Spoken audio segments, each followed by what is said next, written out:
Hello, you legendary friends. I'm honoured to be with legendary Leanne Elich. How are you today, Leanne? Yeah, I'm really good. Really, really good. Ed, I was just giggling because I saw your coffee come into the shot. There we go. There we Yeah, go. there it is.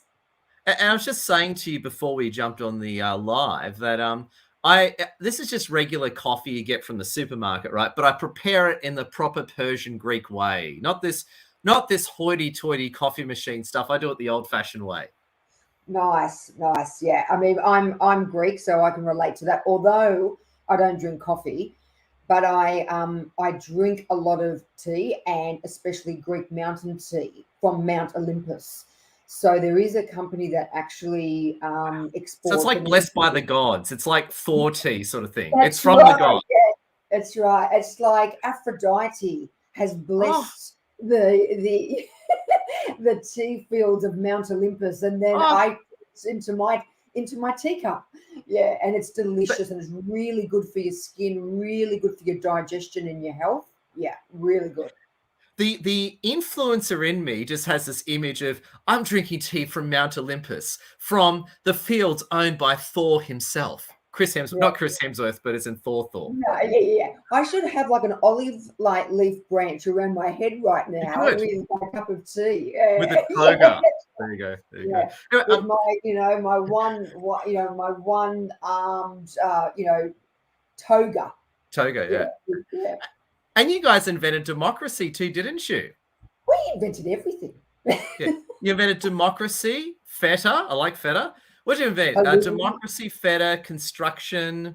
What else did you guys invent? language, You did a lot of everything. language. I mean, I know there's, Latin is sort of the basis of all language, but that's a derivative of Greek language and Roman language, which is all Is very it? similar. I Yeah. did not know. I did not know that. The one thing we didn't invent was Windex, even though Mm. Windex solves everybody's problems. There you go. There you go. There you go. And speaking about solving problems, it's funny actually. And I did your test the other day. I mean, you're an amazing coach, leader, educator, sales expert. You've had an incredible background in various industries.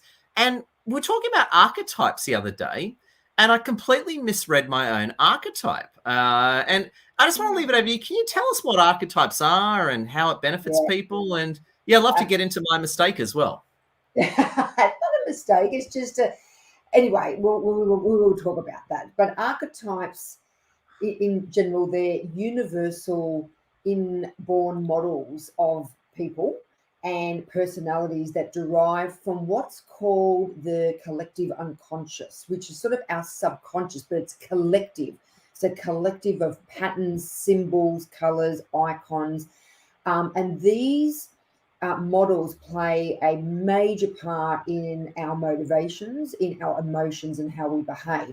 So, archetypes, it's actually derived from the Greek word archetypos, which Ooh, okay. is means pattern, because our brains, the way we operate, we are almost sort of like machines. We operate on basically logic and emotion. And I discussed this previously in one of our interviews when we talked about that a little bit.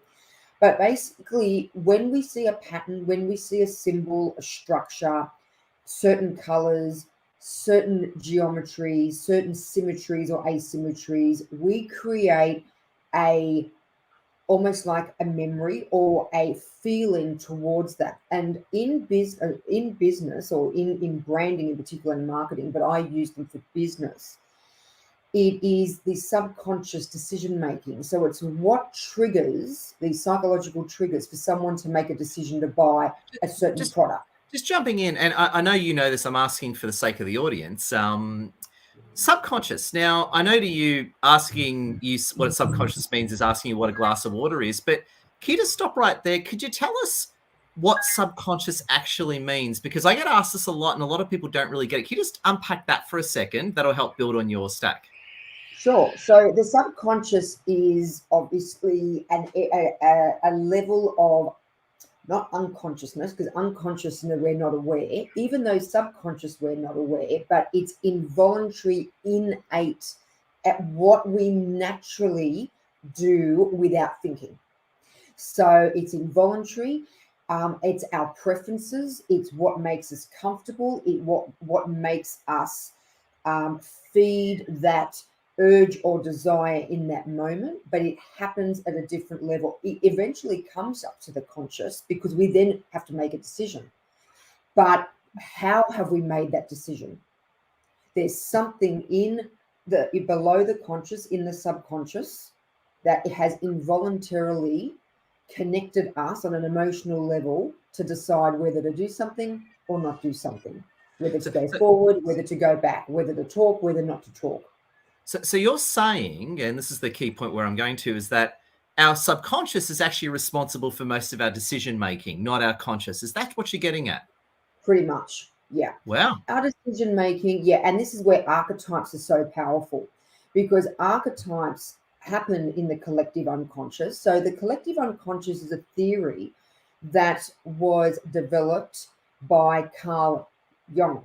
And he was an Austrian, a Swiss, actually. He was Swiss. Freud, he was actually a student of Sigmund Freud. He was Austrian. But he created Myers-Briggs. It's the basis of Myers-Briggs. Back in the day, yep. One of the principles of Myers-Briggs, the principles of a lot of psychometric instrumentation, both Freud and Carl Jung. A lot of psychometric assessments and instrumentation and theories come from a lot of the collective work that they did together. So he was a student, and he was very much into, not only was he a psychologist, but a psychoanalyst. So looked at behaviors and motivations at a different level.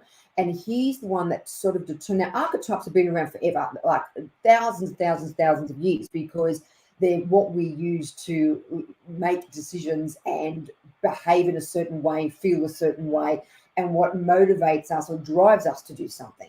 And on that, talking on that moment, is that where the Greek gods come in? Like you have Thor with a hammer. Is it Aphrodite the lover? Is it? I mean, to me, the Greek gods is the first form of formal archetypes. Am I reading that correctly? Technically, yes. Yeah. So yes, Ed, very good. So I'm not thinking weird stuff. I am thinking normally. No. So okay. What it is like, even when we first started talking, and I said I should be sitting here with like an olive branch around. That is an archetype. So I've associated Greek mythology or Greek tradition with this, because that symbol we see from time to time around that sort of Greek mythology, and it is a representation. I mean, the Olympics.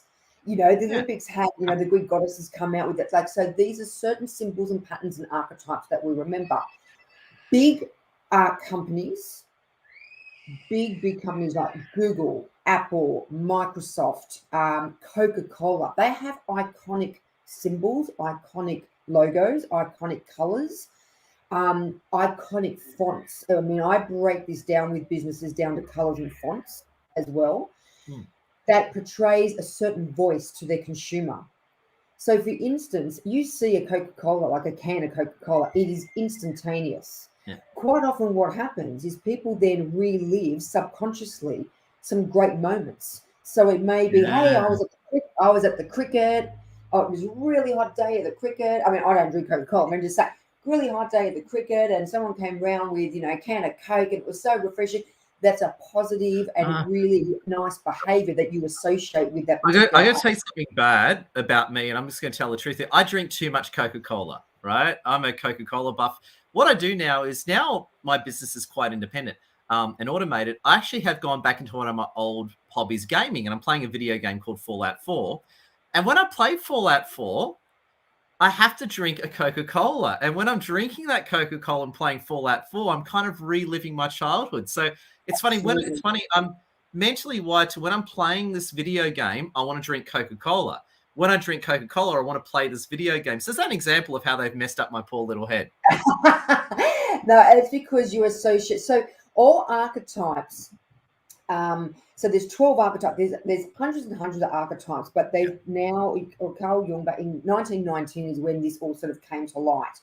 And he establish these 12 archetypes, and that's part of my quiz, which is what you did, the little fun quiz. And we all have a primary archetype, and then we have a secondary archetype. So the quiz determines your primary archetype, and there's 12, and those 12 are also broken down into quarters. So you have 3 archetypes in each quarter, and then what we have is it's like a graph, but it's called a motivational grid. And the motivational grid has 2 axes, so it's like a graph. You have your y-axis and your x-axis.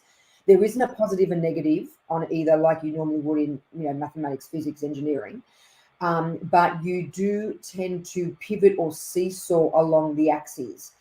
And what it is your subconscious motivational gauge of where you go. So you'll find, your primary archetype will be along one of those axes, and you actually flutter backwards and forwards, depending on the situation.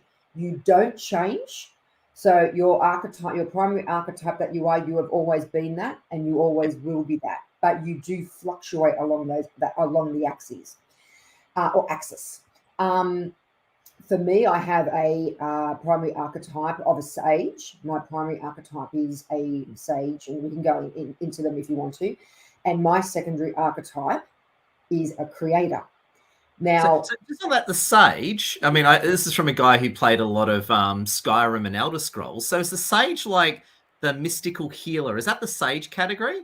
No, what's the sage? Or is that the magician? That's the magician, the alchemist, the magician that you just said. The sage is wise, intelligence, gotcha. teacher. So for instance, examples of sage archetypes are Oxford University, Harvard University, as you know, as a graduate of Harvard University. Oh, yeah, that is totally you. That is so BBC. That's totally you. Dictionary, so that's they're your traditional business of a sage archetype. So brilliant thinkers, very cerebral people that can connect really high level theories, such as yourself, which I've seen you do which you're doing now. But a thirst for knowledge, and a thirst to empower others with knowledge. So there's a spiritual element to a sage. Actually, there's a spiritual element to that quarter, which is called independence. So that quadrant is independence. And so quite benevolent. So a sage is benevolent by nature. Is that a fair comment? Sort of. Yep, in a way. Yeah, so that's what we do. Now, creator, I mean, you know what I'm like. I mean, look at the way I am. Yeah. I mean, your hair. Creating your hair is a work of art. I could not do that in a million years. I've always been into design. I've always been into fashion. I can tell. From little, I believe you. I believe you. That I developed. This is something that is innate. It's something that's part of me. When I was, I think, from memory, when I was little, my mum gave me a handbag. I saw it as an accessory and something to then create something out of. From there, never look back. So I always have, hairstyle. I've got different clothing, even my branding, which is what's really important here with archetypes, is your branding and your business. But also, I myself am an archetype, because very rarely will you see me without something in my hair. Yeah, gotcha. And that has become a symbol. And the reason I say that, I'm not saying that I'm fantastic. What I'm saying is when many people watching, and I think you're fantastic. So we'll make that point clear. Okay, that's lovely. Thank you. When I used to do it, because I do a lot of keynote speaking and a lot of presentations and a lot of travel, and people almost anticipated what was in my hair. And they would say, sometimes it's a flower, sometimes it's pearls, sometimes a pearls and snake, sometimes it's a bow. There's all different things. And it's always on the same side, sort of in the same position or roundabout. This hairstyle around it changes, but it's the same thing. And it's become almost like an iconic thing. Yep. That's now my archetype. So I've created my own. And this is what brands and businesses do. When you see that Apple sign, I mean, I know that Apple is Apple, but it's an immediate, innate, or like subconscious feeling of technology, information, automation, streamlining, the best tech of the best, brilliance. There's all these feelings and emotions that, and behaviors that we feel when we see that apple. It's funny you say that because, as everyone knows, and a big shout. Justine says hello. Justine Rosabella Jimenez says, great and relevant discussion over here. Thank you for sharing. Thank you, Justine. We appreciate it. And to people watching, leave a comment, smash that like and share. And if you are watching the recording, please add Leanne on LinkedIn. Yeah, it's funny actually because I'm a huge Microsoft fan. Like, I've been a Microsoft ambassador for years. They introduced me to LinkedIn, whole story there, which is not relevant here. But my point being is that whenever I see the Microsoft logo, I feel good. Whenever I see my PC, which is a Microsoft PC, I just feel good when I see that logo. So you're saying that with the Microsoft archetype, in my mind, they've imprinted these positive feelings that I feel about Microsoft, for example. So whenever I see Microsoft, I feel good. That's exactly right. And they haven't done it, you've done it. So you've associated subconsciously, that symbol, that logo, and those colors with a feeling and with a behavior. And that, like, for instance, when it even comes to danger, if we see like a skull and crossbones, we associate that with, we better be careful, that could be danger. Yeah, it's a pirate. Even though sometimes it's quite fun and quite often harmless, we still associate that with harm. We need to protect ourselves. We don't trust it. We step back. So there's certain, like I said, patterns, symbols, icons, logos that instill a certain behavior in us that we don't really have control over. Understanding these archetypes when it comes to business is an absolute transformation process. So if you can identify, and this is what I teach and what I do especially in the workshops, is identifying your own archetype and how you reflect your brand and your identity onto people, but also understanding who your audience is, who your customers are, who your clients are. Because once you understand that, you can then create this feeling of safety, create a positive experience for them, even though they don't really know it, but subconsciously it's all positive for them to want to connect. And you do have deeper conversations with people, and you do have much more engaging conversations with people because you're talking a different language. Of course, you're talking the same language, but you're talking on a different level. And it's something that resonates with them. This is why there's this big problem of just the bombarding of email marketing. And I talked about this recently in a webinar in a couple of weeks ago about, and we're using sort of the DISC profiling and the fact that a lot of email bombarding, why it's not getting traction, why some people respond and some don't. And that's because you are tapping into some people's collective unconscious and some aren't. So you've got some people that will resonate and you've got some people that won't resonate. So that's why it's important to identify who you're talking to, who you're trying to get your message across to, and have them in little separate pods so you can generate interest that's for them. Plus, just out of respect and out of trust, it shows that you've taken the time and the care to understand what they want. Because in business, it's about them. It's not about you.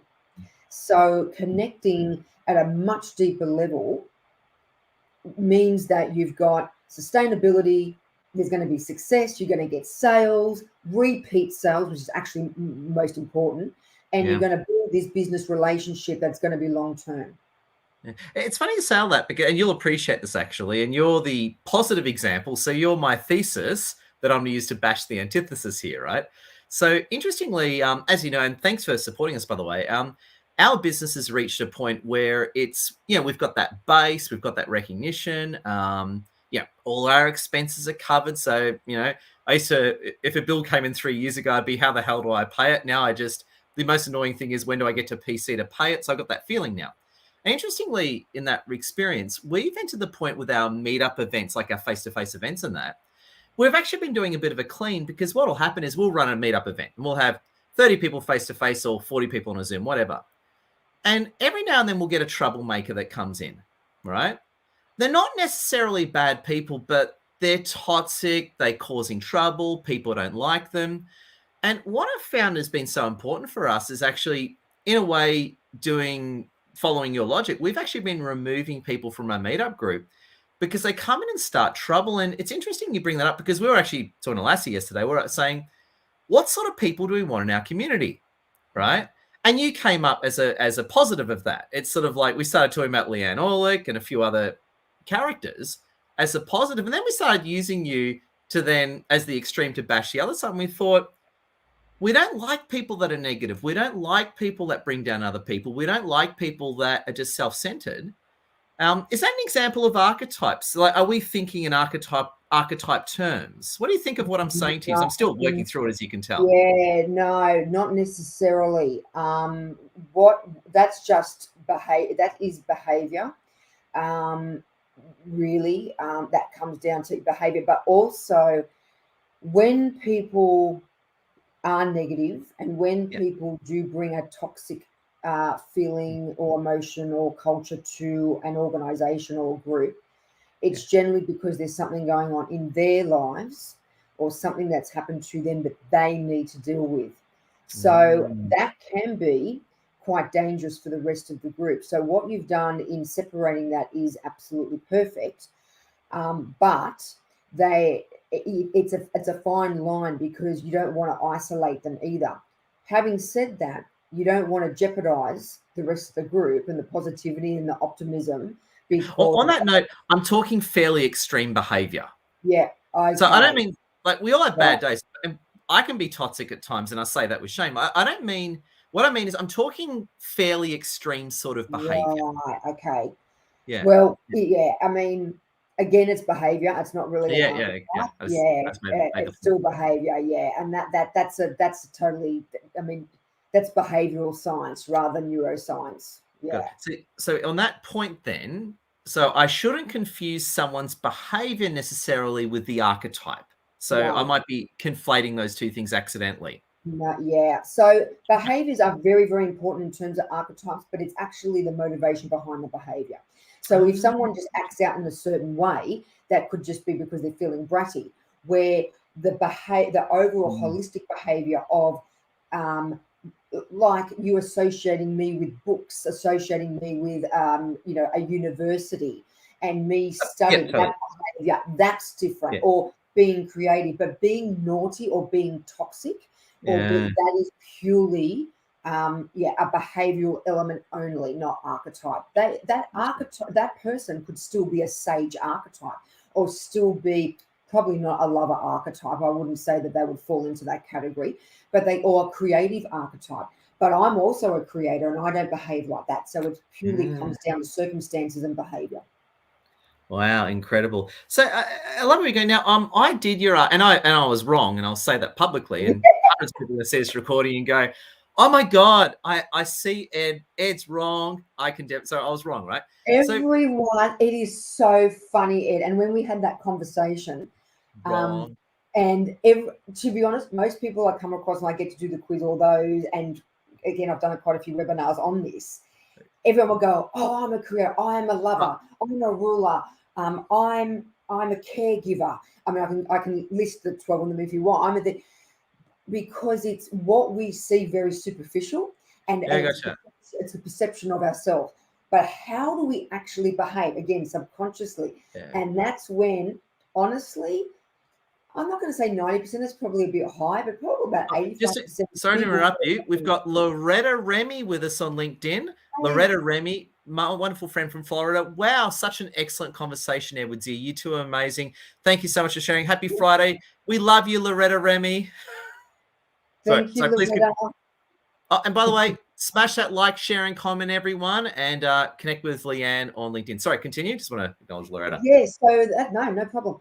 So the majority of people, and it is a high percentage, like I said, I reckon around about 85%, it's probably a bit high, but I'm just being conservative, think they are something that they are. Now, of course, I knew what I was because I've been dealing with archetypes and working with archetypes over 15 years.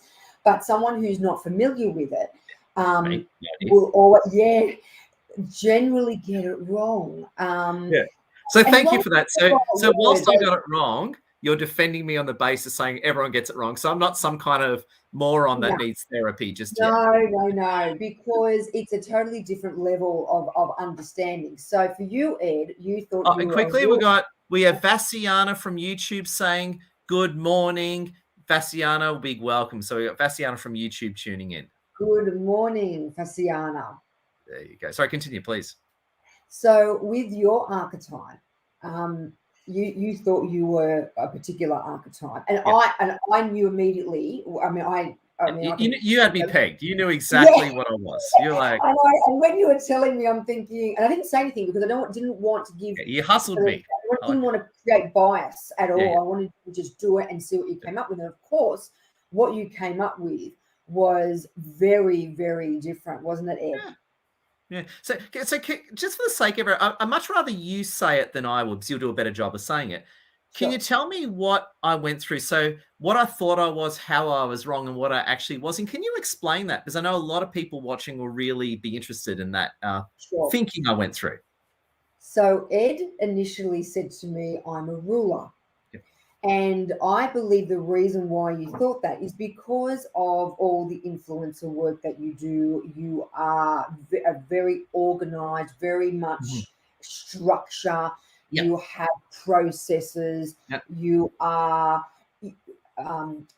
you are trying not to give away the ruler yet until we get to it. Very Oh, much sure. have a very large group of family and friends. You know, you're very much sort of, collaborative and I've got all these people that are part of my universe. I'm a ruler. That's my Yep. interpretation of it. Yes, that is Yep. correct. However, the behaviors and your motivation is not, I want to rule a kingdom. I have all my Yep. subjects. What a ruler Absolutely. is. Yep. You are Totally not me. Absolutely no, not it's me. not. Totally You not me. Ed I'm not into that sort of thing. No, Ed ended up being a lover. Yeah. Ed's primary archetype is lover because Ed is caring. Ed is very much a collaborator, very much wants the best for people, has this sort of sensual side and desire and almost like a comfort and a collectivity, but in a very sensual way. I'm not saying sexual, it's sensual, very Well, much it might be, driven. but we can't talk about that here, Leanne. Yeah. I'm That's like, a yeah. give me a few drinks and we'll come back to that. But sorry, continue. Yeah. Yeah, so you have this very kind, this kind heart, very kind, and that's how I see your behavior. So your motivations behind what you do is not I want to rule a kingdom. It's I Mm-hmm. want to help and care about a lot of people and bring people together. And that's why you are a primary lover. So on that point, so this, and I want to make sure our fans really get this. So I can see the error in my thinking. Thank you. I'm really loving this. So in other words, I was just looking at my behaviors. So I was just looking at my behaviors and said, yep, I'm a ruler because I got to manage all these people. I got to do this. I got to do that. However, you correctly came in and said, you might have had ruling behaviors there, but what's your motivation? And you just said straight, Ed, do you want to rule people and control them? No, I don't want to do that. I'm doing it because I'm trying to help people. And you said, that's the point. So the archetypes are not so much behavior, it's more the motivation that determines an archetype. Is that my correct Yeah, reading? look, it's definitely behaviors, but remember, it's subconscious behavior. So it's the Ah, motivation behind your emotions, motivations behind your feelings, your behavior. It still is behavior, but it's not how you perceive yourself. So yeah. it's not like thinking, okay, well, I am an organizer and I have, a large group of connections and I have a big, audience. So I'm a ruler because I like to Yeah. make sure that everybody, no, it's Yeah. And not I don't that. think that. I don't think that. Yeah. No, you don't. So a ruler, the one thing about a ruler as well is a ruler is extremely elitist and very regal. So the Oh, colors, totally not me. yeah, I'm a complete populist. I'm the opposite of that. that's why you're a lover. That's why the Ah, primary is a lover. So with which by the way, a lover is on a totally different quadrant to the ruler. So, yeah. So A ruler, yeah, very regal. So if I talk with brandings, with let's start talking patterns and symbols so people Yep, can be please. familiar. Yeah. A ruler would be Rolex. So that Ah. brand of that Hilton? is Would regal. Hilton? No, Hilton be a ruler? Hilton is more because Hilton, any families go to Hilton's. So Hilton has Ah, become back in the day, Hilton probably would have it tried to portray the ruler archetype, but it's never yeah, really been because anyone goes to a Hilton. The yeah. Waldorf Astoria, now that would be a ruler. The Savoy, the Ah. Ritz, that they're Mm. rulers. The Palais Athénée in Paris, those kinds of things. So, or Hotel The Burj Al Athénée. Arab in Dubai, for Yeah, example. yeah, even that as well. Yeah, the elitist. Yeah, And quite gotcha, gotcha. often, the colorings that you see. So each archetype has a certain type of font or family Yep, of fonts that's generally used. They have a voice. So there's a yep. certain voice. They have a certain type of customer. There's a certain type of drives and certain type of fears. Um, each one. And then you come, so I break this down and then you go into sort of the fonts and the colors and the patterns. So something with a ruler is very geometric. There's lots of corners, a lot of symmetry with rulers, and the fonts are generally sans serif fonts, so fonts that are very direct, very bold, very, and I don't mean bold as in when you use, bold You in mean the like little tool bar angular, stands out. I structured? mean very bold, yeah, very structured, very bold, like Yeah, Rolex, that bold, very yeah, structured, very geometric. And the colors are these greens to rich dark emeralds and purples, deep amethyst. They're the colors that are generally used with businesses and brandings that are rulers because they bring out like a lot of in religion, and religion is technically their rulers be oh, yeah. and very powerful. Well, you got to The submit to Jesus, right?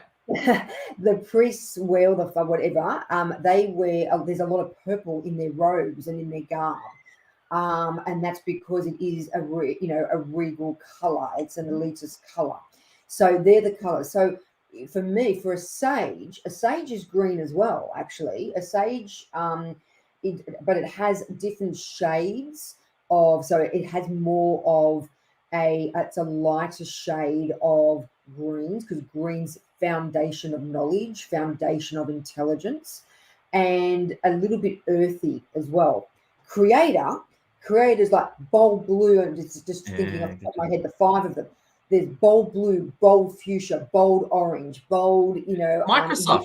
yellow. That's Microsoft colors. Isn't it just the Yeah. blue, the green, the orange? Yep. So you would Um, say Microsoft would be a creator archetype. That would be a fair comment. At least they're yeah, trying to portray that. they're trying to portray that. Yeah. Yeah, they would be. They would Yeah. be. 'Cause that's their colors. That's actually Something the like colors of their logo. that's right. And it's Lego. bold. It's like block, block, block, block. The Microsoft Windows logo. That's right. Lego is a creator. Look at the Oh, bright colors of Lego. red, orange, black.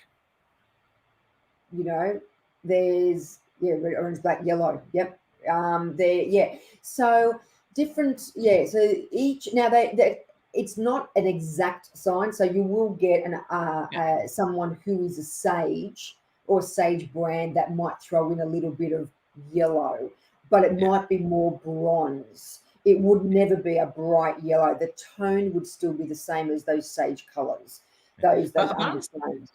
I understand what you're saying. I love it. So you're using your archetypal thinking to really unpack and understand things, and that helps you get the strategy right when you're looking at a brand or a company. That's right. So when I work with clients, and when we particularly work on this, and we do lots of things, we understand and develop an archetype that the brand wants to or the business wants to portray. What they're Mm, currently portraying, because most brands don't even think of this. Only the big, mm, as I was saying before, where they have um, I mean, I'm a psychology-driven business strategist, but they have psychology-driven marketers that actually then have used, not so much the scientific, but more the creative side of archetypes. So with me, I create that foundation for businesses or people, or even your own identity, to understand exactly what you are and then who you're trying to attract. So with a business, what kind of customers are out there that would be your ideal customers, or who is it that you're trying to attract, and how do you need to adjust your messaging and adjust your communication, or adjust the way that you even send emails and colors that you use in emails to resonate with that particular customer. Because on that note, and you're going to like what I'm about to say, is when I did that test and I was clearly a lover, and when you pushed back on me saying I was ruling, you're like, no, Ed, you're not a ruler. Drop it, right? I didn't say it like that. You did, but what I mean was I was wrong, and you pushed back on me, and I was like, oh no, Leanne's. I was like, oh, I like this Leanne lady. She's way smarter than me. And what was interesting about it is, and you're going to like what I'm about to say, and a lot of people are going to watch this when I say this, is that you actually changed me quite a lot, because when I was clear I was a lover, and I went back to creating content, that I started approaching things a bit differently, and on the toxic people front, and just for the sake of the audience, when you run a business community, toxic people are a real big problem, because one toxic, as you know, Lee, I know you're a smart lady, I'm saying it's more for everyone, but one toxic person can kill a group of 30 people, right? Absolutely. So in the sort of work that we do, toxic people are radioactive, right? We can't have them around. And interestingly, it made me really think about, hang on a sec. Our community is a very lover community. We're about people helping each other. And I started thinking then the extension of that in a bit of a darker way. You've made it a lover community. It's your community, you and Lassie. That's what it is. And people say to me, Ed, people say to me straight up all the time, every day, to Lassie and I, out of all the communities we've been to, yours is the most easiest and fun, and there's a lot of love going on. Interestingly, then I started thinking, hang on, these toxic people, I got to get them out of here. They are just eating up our community. Interestingly, I ran a Zoom the other night, and there was this guy causing problems, logging in and out, just being a dick.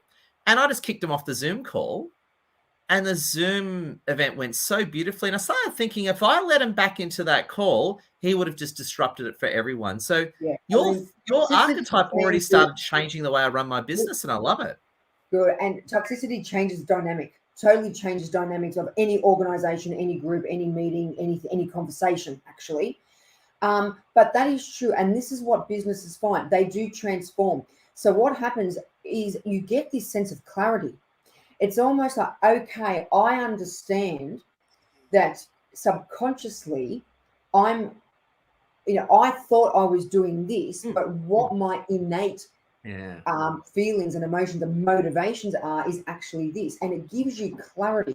So in terms of business and branding, businesses can actually then understand, and it honestly is like a penny drop. I mean, I've seen light bulbs go off in front of my face with people when they go, that's why this isn't working, that's why I've got these kinds of customers, that's why I can't get these kinds of customers. So you get that clarity. What it also means, and it need to be clear, it doesn't mean that you'll never ever work or deal with those kinds of customers or clients. What it means is that you now have clarity about how you project your archetype, how you need to adapt that to engage with those customers to bring them in. You never had those tools before.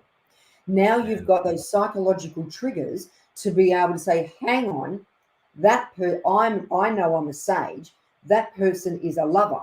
So I need to change this or adapt this. Not so much change, but just, move along that axis. Move along the axis a little bit, just so I can resonate and I can connect at a much deeper level. They will always be like, you will always be a lover. I will always be a sage. But you and I are very good at communicating and very good at connecting and collaborating. And exactly what you just said, Ed, that just is music to my ears about then identifying who you are and how you can then look at things in a different way that is best for you and your business.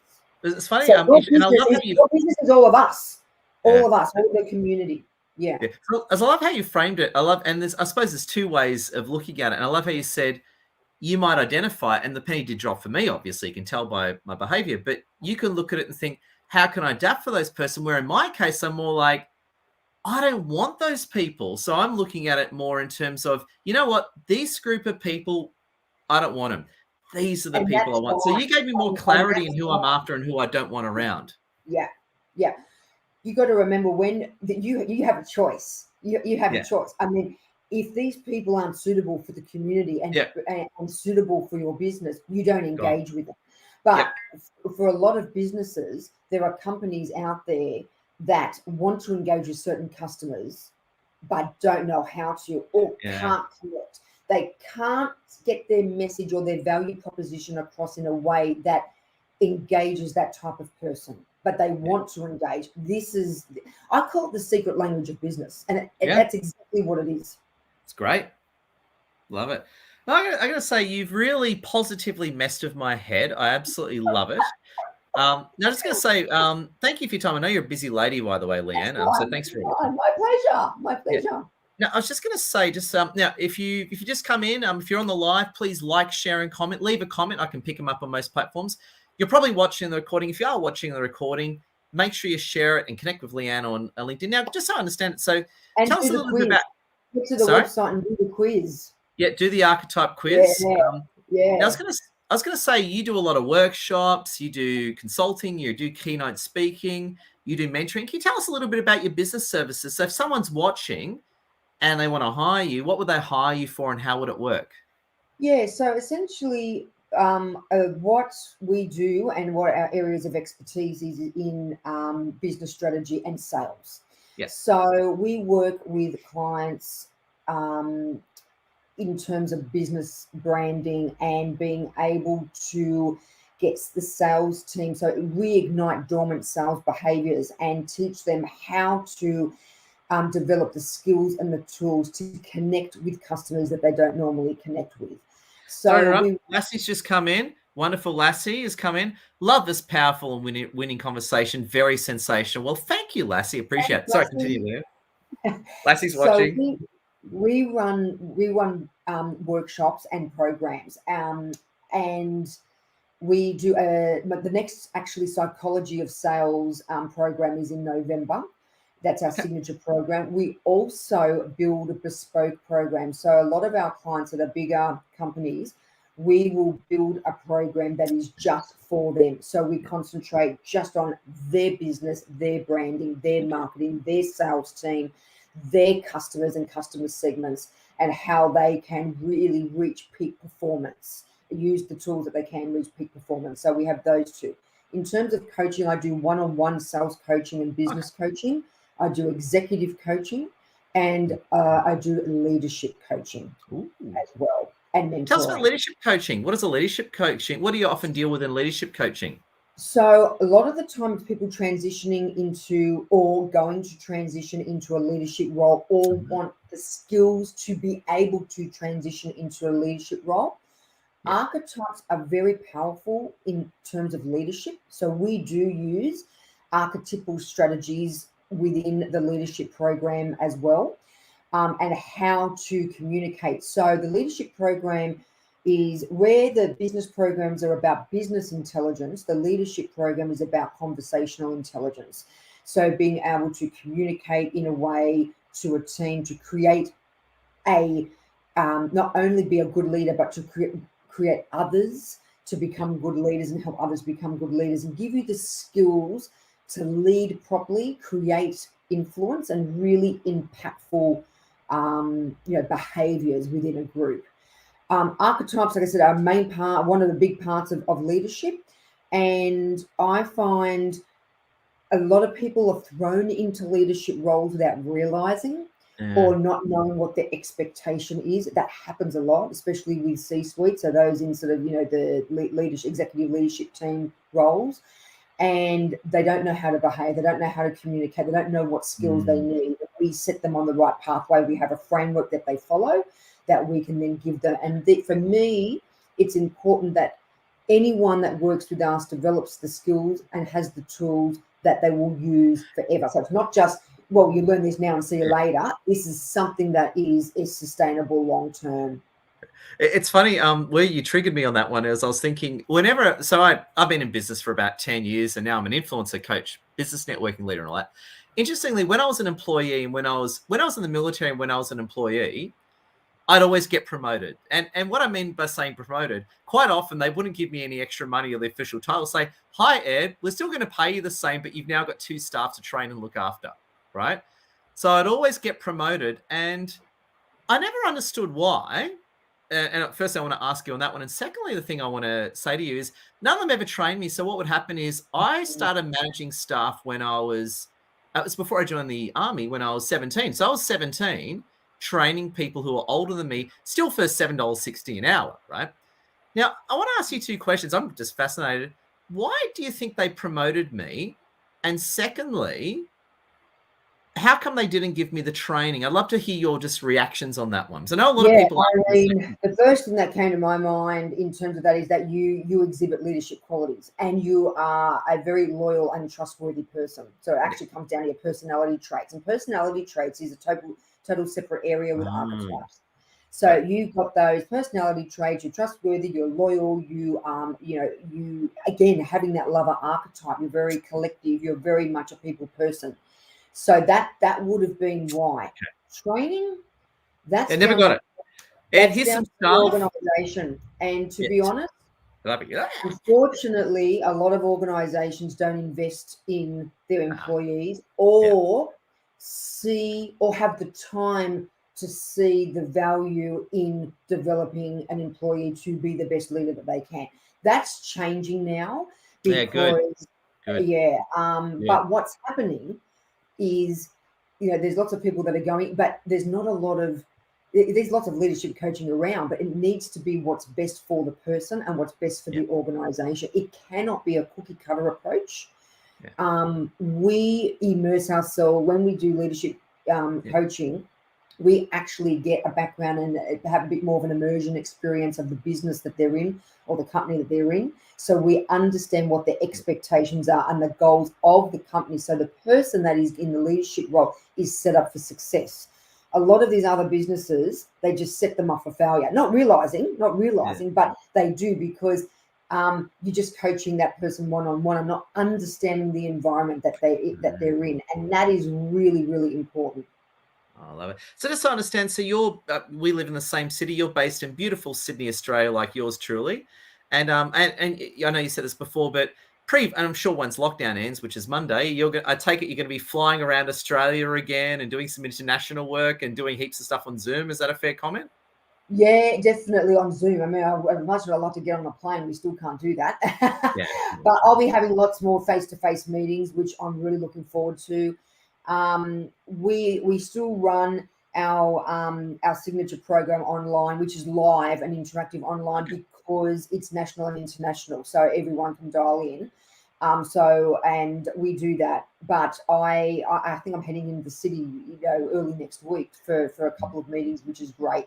So face to face for me, I'm a people person. Like you, Ed, face to face is really, really important. And the way that we communicate and behave is very different in person than on screen. We do a great job on screen, but it is a different connection. And I do a lot of work with virtual selling and the psychology of virtual interaction in terms of business as well. That's actually one of the modules that I teach. And, there are definitely discrepancies between a virtual environment and face to face. So it'd be nice to just talk to someone. There you go. Or 1.5 meters away. and just while I got you, and a quick plug for me as well. Friday, I was going to tell you this anyway. Friday, 22nd of October, 2021, this is when we're doing it. We've got our first face-to-face meetup again. I'd love to invite you. So we're at Victory Office, Barangaroo, Friday, 22nd of October at 2:30 p.m. And so you're very invited, Leanne, and anyone watching as well. Great. Thank you very much. Sounds great. I mean, that meetup that we had last time when we were, amongst one another and talking, that was fantastic. That was so much fun. Oh, it was a pleasure. Now, just before you go, thanks again for your time. I know you're a busy lady. Can we just get a closing thought from you, and we'll finish it up there, and I'll let you get back to your busy workload. Closing thought with you. Give us something to keep us all thinking and winning, Leanne. A closing thought. In terms of archetypes or just in general? Whatever Leanne Elich wants, you got it. It's up to you. What?